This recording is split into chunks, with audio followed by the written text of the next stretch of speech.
Different people ask me today, hey Eli, when you were growing up Amish, did you guys celebrate Christmas? The answer is yes, but January 6th is when we celebrated Jesus' birthday, and there was no presents, there was no Santa Claus, there was no Christmas tree. It was fasting and praying. For the last 1700 years, not just my Amish culture, but many other cultures in the Middle East have celebrated this January 6th as the actual birthday of Jesus. Now, on January 25, everybody shut down around us. We didn't do any business on January 25, so we made a meal. We gathered together. We had some delicious Amish food, but we certainly didn't do any presents. When I was growing up, old order Amish, no Christmas tree.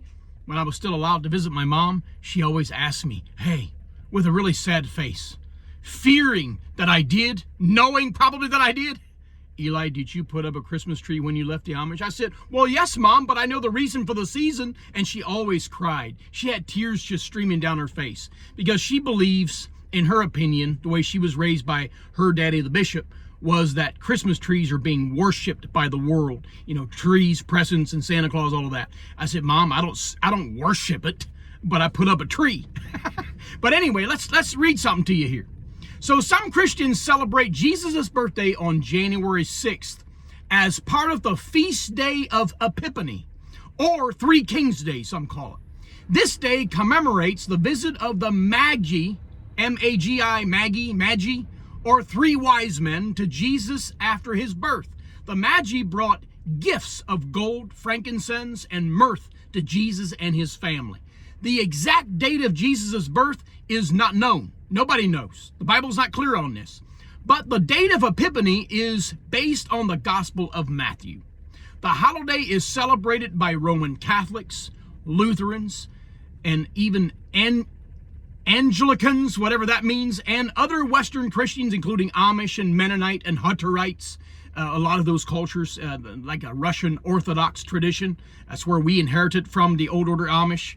However, Christians, Eastern Christians who use the Julian calendar, celebrate Epiphany on January 19th. So it depends on what calendar you're using. Some do, some don't.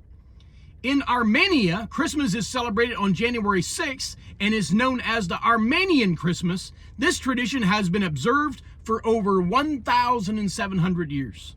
The American church confuses on the nativity of Christ and his baptism in the Jordan River during the Christmas season. A ceremony called the Blessing of the Water is performed to commemorate the baptism. So there's many different cultures, not just my Amish culture where I come from, that believe that January 6th is the true birthday, which would be 2 weeks after Christmas. So who knows?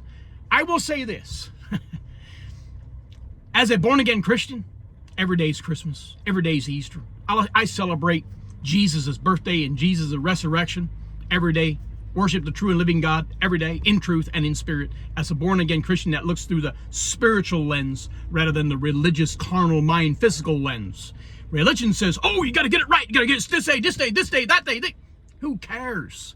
A born-again heart worships him for what he done on the cross. Doesn't matter if you celebrate his birthday in the middle of the summer.